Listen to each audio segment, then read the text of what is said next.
सभी साथियों को जोहार और जय भीम। जय भीम। आज पता नहीं मैं आया जरूर, लेकिन अब बोलने का मन नहीं कर रहा है ज़्यादा। एक ऐसे संकट, ऐसे मोड़ पे हम लोग खड़े आज। एक गरीब घर का व्यक्ति जो समाज के लिए, अपने परिवार के लिए और न्याय के लिए लड़ने की बात करता था, और वही व्यक्ति आज हमारे बीच में नहीं रहा। कार्तिक बिल आज 2 तारीख के दिन शायद डेथ होगी उसकी। 1 तारीख का इसकी डेथ हुई। 19 तारीख से इसके माँ बाप 19 नवंबर से इनके माँ बाप, इनकी पत्नी इसको, इस भाई कार्तिक को इस हॉस्पिटल उस हॉस्पिटल लेके जा रही थी। ये था कि हमारे पति का, हमारे बेटे का साथ मारपीट हुआ है, हाथ पैर तोड़ दिए हैं, जैसे तैसे इसको ठीक करा ले। कितने दर्द भरे समय उन्होंने गुजारा होगा। और जब 1 तारीख को कार्तिक बिल की डेथ हो गई तो इस परिवार पे कितना बड़ा संकट पैदा हुआ होगा। और आज तक हमारे बीच में इनके फादर बैठे हुए हैं। कार्तिक भाई के 2 बच्चे हैं। मैंने 2 तारीख के दिन लगभग में आ गया था 2 बजे के आसपास। तो 2 बच्चे हैं छोटे छोटे कार्तिक भाई के, और उनकी पत्नी है, उनके भाई है, उनके भाभी है। उनका जो हाल था, और आज 4-5 दिन होने आ गए। ये 7वां दिन चल रहा है, यूं देखे तो 1 तारीख के हिसाब से अभी तक परिजन को बॉडी नहीं मिली है। तो प्रशासन के और बड़े बड़े ऐसे लोग बोल रहे होंगे कि पोस्टमार्टम के लिए सहमति नहीं दे रहे। परिवार को शुरुआत में कुछ पता नहीं था। परिवार को जब डेथ हुई, उनके दिमाग में एक ही चीज आया, हमारे बेटे को जैसे तैसे घर पे ले जाए। लेकिन इसी प्रशासन ने मजबूर किया और बॉडी नहीं लाने दी। फिर बात हुई कि बॉडी हम राजस्थान ले जाके पोस्टमार्टम कराएंगे, और फिर कानून का झाड़ के उन्होंने बोला गुजरात में पोस्टमार्टम कराएंगे। आज हमारे बीच में कार्तिक भाई की पत्नी, हमारी बहन, अभी दुख भरे आंसुओं में बोल रही थी कि मेरा पति समाज के लिए लड़ रहा था, हक अधिकार की बात करता था, वो नहीं रहा है। ये आंदोलन चलना चाहिए और मेरे पति को न्याय मिलना चाहिए। हमारी मांग क्या है? हम ये नहीं कह रहे हैं कि किसी को ये कर दो, किसी को ये कर दो, गोली मार दो। ये ना मांग नहीं है हमारी। इस देश के अंदर कोई गुनाह करता है तो उस गुनहगार को सजा के लिए कानून बना हुआ है।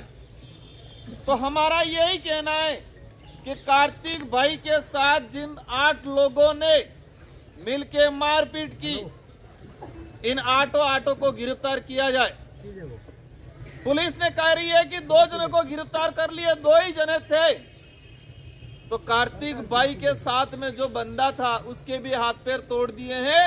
वो खुद आदमी कह रहा है, उसका वीडियो वायरल हुआ है कि 7 से 8 लोगों ने मिलके हमको मारा है। कई लोगों ने मुंह बांध रखा था। इनके पीछे उनके माँ बाप आ रहे थे। उनके माँ बाप ने भी देखा है कि 7-8 लोग थे। तो पुलिस अगर सही में सिरोही की जो पुलिस है, जो राजनीतिक दबाव में अगर काम नहीं करती तो निष्पक्ष जांच कर लेती। पुलिस ने क्या किया? गवाह ले लिए, स्वतंत्र गवाह। वहां के कुछ लोग तैयार थे जो उनके मिलने वाले थे, ऐसे 2 स्वतंत्र गवाह बना के बयान ले लिए पुलिस ने। कितना विचित्र बात है। कल एक वीडियो आप सबने देखा होगा, एक लड़की इस वीडियो में बोल रही है, मुंह बांध रखा है, पता नहीं वो लड़की कौन है। क्या बोल रही है कि मेरे साथ ये हुआ वो हुआ। अरे भाई, ये आदिवासी एसटी एससी के लोग इतने भी पागल नहीं है। जब 19 तारीख को मारपीट हुई, इससे पहले वो नाबालिग थी, नाबालिग के साथ अपहरण हुआ। अपहरण होने के बाद मुकदमा दर्ज हुआ। मुकदमा दर्ज होने के बाद वो गिरफ्तार हुआ। तो जो परिवार दिया गया है, जो मुकदमा पुलिस ने दर्ज किया है उस समय, उसमें कार्तिक या कार्तिक के परिवार का कहीं दूर दूर तक हवाला नहीं है। अपन सब मानते हैं, जानते हैं कि पोस्को में 164 का बयान होते। 164 के बयान में भी कार्तिक या कार्तिक के परिवार का दूर दूर तक कहीं हवाला नहीं है।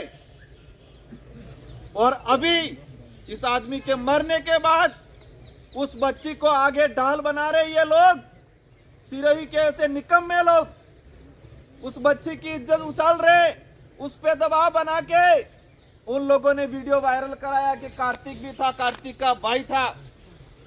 ऐसे निठल्ले लोग, और ये प्रशासन भी ऐसे निठल्ले लोगों का साथ दे रहा है। हमारी मांग है कि 8 जने गिरफ्तार होने चाहिए। दूसरी ये मांग है सरकार से कि आर्थिक सहायता मिलनी चाहिए। तो ये आदिवासी समाज मजबूत है, दिल का मजबूत है। पैसों से गरीब जरूर है। आज जो यहाँ पर आंदोलन में आए, सब गरीब घर से आए। बहुत सारे ऐसे भाई होंगे जो दिन में कमाते, शाम को खाना खाते हैं, अपने परिवार को खाना खिलाते। ऐसे भाई इस आंदोलन में आए। कई जनों के पहनने के लिए स्वेटर नहीं होगा, कई जनों के पहनने के लिए चप्पल नहीं होंगे। ऐसे लोग यहाँ पर आए, लेकिन दिल से अमीर है। अगर पैसों की बात आती है तो कार्तिक के परिवार को करोड़ों रुपया ये समाज इकट्ठा करके देने के लिए तैयार है। इस भीख मंगी सरकार या भीख मंगे प्रशासन से पैसे लेने की कोई जरूरत नहीं है। लेकिन हम इसलिए दावा कर रहे हैं कि इसी सरकार ने राजस्थान के अंदर बहुत सारे मामले में, और हमारा ताजा मामला ये उदयपुर में हुआ कन्हैयालाल वाला, उसमें 50 लाख रुपए दिए, 2 सरकारी नौकरी दी। तो भाई वो इंसान था, राजस्थान का नागरिक था। तो ये कार्तिक बिल हमारा इंसान नहीं है क्या? तो उस बात के आधार पर हम कह रहे प्रशासन से और सरकार से कि कार्तिक बिल को भी आर्थिक सहायता दी जाए। बाकी ये समाज है, और इस भाई के परिजन की बात आती है आर्थिक की, तो हम सब मिलके देने के लिए तैयार हैं। लेकिन सरकार से हम कहना चाह रहे हैं कि जातिवाद आप क्यों कर रहे हो भाई? सरकार भी मुआवजा दे रही है तो जाति देख के क्यों दे रही है? समूह देख के, समुदाय देख के क्यों दे रही है? तो हमारी जो सेकंड मांग है कि इसके भाई को, इसके परिजन को या इसकी पत्नी को सरकारी नौकरी मिले, ये हमारी नई मांग नहीं है, यही सरकार ने परिपाटी बना रखी। तीसरी हमारी जो मांग थी, जिस मकान के लिए आंदोलन चल रहा है, हालांकि हमारे जिला कलेक्टर महोदय ने लिख के दिया है, 4 ऑर्डर दिए हमको कि कौन सा काम कितने दिनों में किस प्रक्रिया के तहत किया जाएगा। आज यहाँ से डेलीगेशन गया, मेरा भी मन कर रहा है अंदर जाने का। आज 3 दिन गुजारे हमने जेल से भी बेहतर स्थिति में, लेकिन फिर भी गर्व है क्योंकि जंगलों से आते हैं हम, तो पहाड़ों में रहने वाले लोग हैं। उनको लग रहा होगा हमने ऐसे किया वैसे किया, हमको मानसिक रूप से परेशान, डैमेज करने का काम कर देते। 3 दिन गुजारे यहाँ पर हमने, वो इसलिए गुजारे हैं कि प्रशासन को पता चले कि न्याय कैसे करना है। उन्होंने लिखित में आश्वासन दिया है। मैं बता रहा था यहाँ पर जो आए सब गरीब घर से, कोई पैसे वाला नहीं है। वही व्यक्ति यहाँ आंदोलन में आया है, उनको भी पता है ये, इसलिए ये सोचते हैं कि ये तो गरीब है, कमजोर है, ये कुछ समय गुस्सा आया है, कुछ समय आक्रोश से इकट्ठे हुए हैं, फिर नहीं आएंगे। कोई दिक्कत नहीं, हम नहीं आएंगे। लेकिन मैं सभी भाइयों से कहना चाहता हूं कि ये जो आक्रोश है, ये गुस्सा है। जब तक न्याय नहीं मिले और ऐसे तानाशाही राजनीतिक लोगों को वापस रोड पे नहीं ले आए, तब तक ये गुस्सा मरना नहीं चाहिए। ठान के जाओ आज, भले इसके लिए 2 साल लगे, 5 साल लगे, लेकिन ये गुस्सा मरना नहीं चाहिए हमारा। आज प्रशासन एक मीडिया वाला चला रहा था, क्या चला रहा था कि लोग हथियार लेके पहुंच रहे हैं। इस मीडिया को हथियार क्या है और औजार क्या है वही नहीं पता है। बावड़े हो रखे। इस मीडिया को हथियार क्या है और आदिवासी समाज के परंपरागत औजार क्या है वो नहीं पता है। मेरे गाड़ी में परमानेंट गोपन रहती है। हमारे संस्कृति से जुड़ा हुआ है तीर कमान और गोपन। सिंधी समाज का रहता है ना, वो क्या बोलते हैं, कटार। सिख समाज का कटार। इससे पहले आदिवासी समाज है और आदिवासी समाज का ये पारंपरिक हथियार नहीं है, ये एक औजार है, एक परंपरा है हमारी, और इसको ये हथियार बता रहे। खतरनाक मीडिया है। आज सुबह मैंने सिरोही के ये भास्कर का पढ़ा, 41 करोड़ रुपया नुकसान हो गया। 40 करोड़ रुपया सिरोही के व्यापारियों को नुकसान हो गया। भाई 40 करोड़ नुकसान क्यों करा? इस प्रशासन पे मुकदमा दर्ज कराओ, 50 लाख रुपए दे देते इस भाई को। सरकार से अगर 50 लाख रुपए इस परिजन को इसको नौकरी दे देती, ये मांगे थी, वो मांगे मान लेते, तो ये जो गरीब परिवार के लोग, ये गरीब घरों से लोग, जंगलों से, पहाड़ों से ये लोग आ रहे हैं, खुद का पैसा, कोई तो अपने इधर का उधार लेके पैसा लेके गाड़ियां करके डीजल डाल के आ रहा है। इनको सिरोही के व्यापारियों को नुकसान दिख रहा है, लेकिन इस बाप के बेटा जो आज पड़ा हुआ है वो लाश नहीं दिख रही है। ये मीडिया ये सवाल सरकार से क्यों नहीं कर रहा है कि सरकार का डेलीगेशन इस मृतक परिवार से मिलने क्यों नहीं आया? यह सवाल ये मीडिया क्यों नहीं कर रहा है? 3 से 4 दिन से मैं देख रहा हूं, हर जगह घटनाक्रम होता है, सरकार का डेलीगेशन पहुंचता है। इतने सारे लोग, ये व्यापारी नहीं है, ये नौकरी वाले नहीं है, सब गरीब लोग हैं, और ये लोग ये आंदोलन कर रहे हैं अपनी विपरीत परिस्थिति में आने के बावजूद। तो सरकार की नींद क्यों नहीं खुली है? यहाँ के विधायकों की नींद क्यों नहीं खुली है? यहाँ के संबंधित प्रभारी मंत्री की नींद क्यों नहीं खुली है? इनका स्टेटमेंट मीडिया ने क्यों नहीं लिया आज तक? चला क्या रखा इन लोगों ने? इन लोगों के दिमाग में एक ही चीज है कि ये लोग हैं, कुछ समय गुस्सा आया है, इकट्ठे हुए बिखर जाएंगे, ये इनके दिमाग में। लेकिन मैं आप सबको कह रहा हूं, ये गुस्सा है, ये जो ठान के रखो, और ये 2 साल 3 साल तक बरकरार रखना पड़े रखो, और जब समय आए उस गुस्से को बाहर निकालो और उनको एहसास कराओ। इस लोकतंत्र के अंदर राजा बन के बैठे हैं यहाँ पर, ये उनको एहसास कराओ समय आने पे कि ये लोकतंत्र है और लोकतंत्र की चाबी जनता के हाथ में है, तुम्हारे हाथ में नहीं है। 5 साल के अंदर वो चाबी लगती है, ये एहसास कराओ उनको। आज हमारी जो मांगे हैं, नॉर्मल सी मांगे हैं, 4 से 5 मांगे हैं। मीडिया ने इस कार्तिक बिल का जो पट्टा मांग रहे हैं, जिस घर का, उस घर का कवरेज क्यों नहीं किया मीडिया ने? 50 साल पहले का मकान बना हुआ है, 1988 के अंदर उस घर का कनेक्शन हुआ है, विद्युत कनेक्शन, तो अब तक इस सरकार ने उस घर का पट्टा क्यों नहीं दिया? यह मीडिया सवाल क्यों नहीं कर रहा है? मैं गुस्सा सीकर ये सिरोही के अंदर या बोर्ड लगा था, प्रशासन शहरों के संग आपका स्वागत है, कंतूरा स्वागत है। आप देखना बोर्ड लगा हुआ है, प्रशासन शहरों के संग आपका स्वागत है, शहर में रहने वाले लोगों को पट्टा देंगे। अरे भाई, ये परिवार 50 साल से रह रहा है, जो नेता आज इस परिवार का घर उजाड़ रहे हैं, अरे तुम्हारा तो जन्म भी नहीं हुआ था उस समय से घर बना हुआ है वो। तो ये मीडिया ये सवाल क्यों नहीं कर रहा है कि 50 साल पुराने घर का पट्टा क्यों नहीं मिला? इस घर में 1988 के अंदर विद्युत कनेक्शन हुआ है। अरे भाई, किसी घर के अंदर विद्युत कनेक्शन होता है तो इंसान रहता है, इसलिए विद्युत कनेक्शन कराते हैं कि कि जानवर रहता है इसलिए विद्युत कनेक्शन कराते हैं। तो ये परिवार उस समय से रह रहा है, तो ये मीडिया उससे सवाल क्यों नहीं कर रहा है?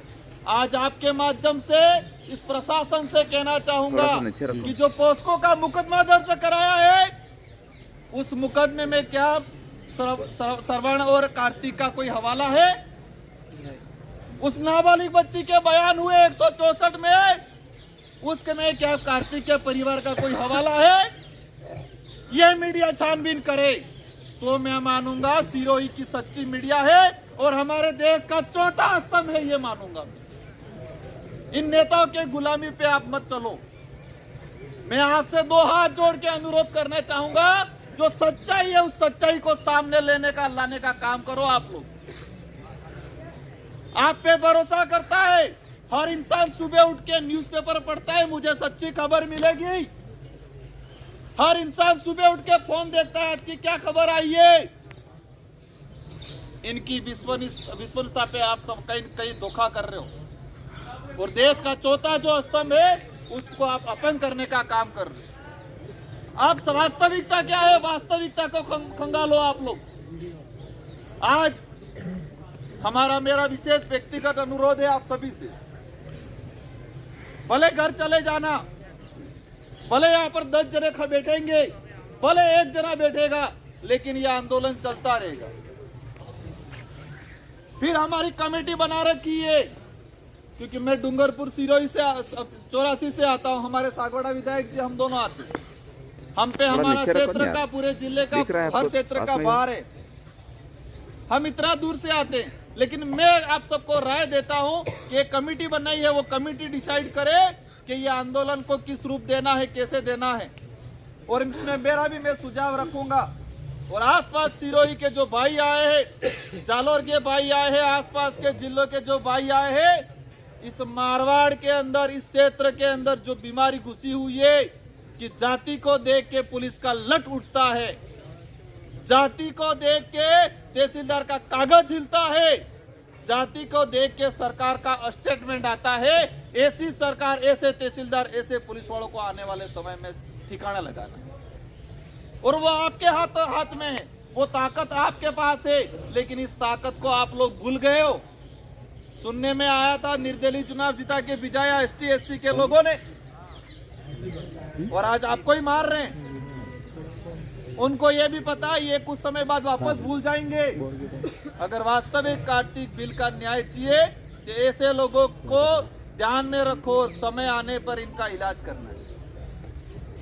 इस पूरे 3-4 जिलों के अंदर जो भी साथी आए हैं, आप सभी से कहना चाहूंगा मैं कि आपको मजबूत रहना है, ऐसे लोगों को पहचानना है। और हर गांव के अंदर ये आजाद भारत है, गुलाम भारत नहीं है। इस देश को चलाने के लिए संविधान बना हुआ है, राजा वाला राज नहीं रहा है, तो राजा समझने वाले लोगों को ठिकाना लगाने। हमारी कमेटी बनी हुई है, वो कमेटी डिसाइड करेगी कैसे किस प्रकार आंदोलन ले जाना है। आप सबको समय समय पे सूचना मिलेगी। आज बहुत सारे हमारे डूंगरपुर के बहुत सारी गाड़ियां, उधर की बहुत सारी गाड़ियां वापस रवाना की पुलिस ने। वो लोग खुद की जेब से, किसी नेता के पैसे से नहीं आए, कोई व्यापारी बड़े उद्योगपति के पैसे से नहीं आए। वो भी मीडिया को दिखना चाहिए, जो गरीब व्यक्ति अपनी जेब से पैसा निकाल के डीजल डाल के यहाँ पर आ रहा था और पुलिस ने वापस भेजा। मीडिया को यहाँ सिरोही और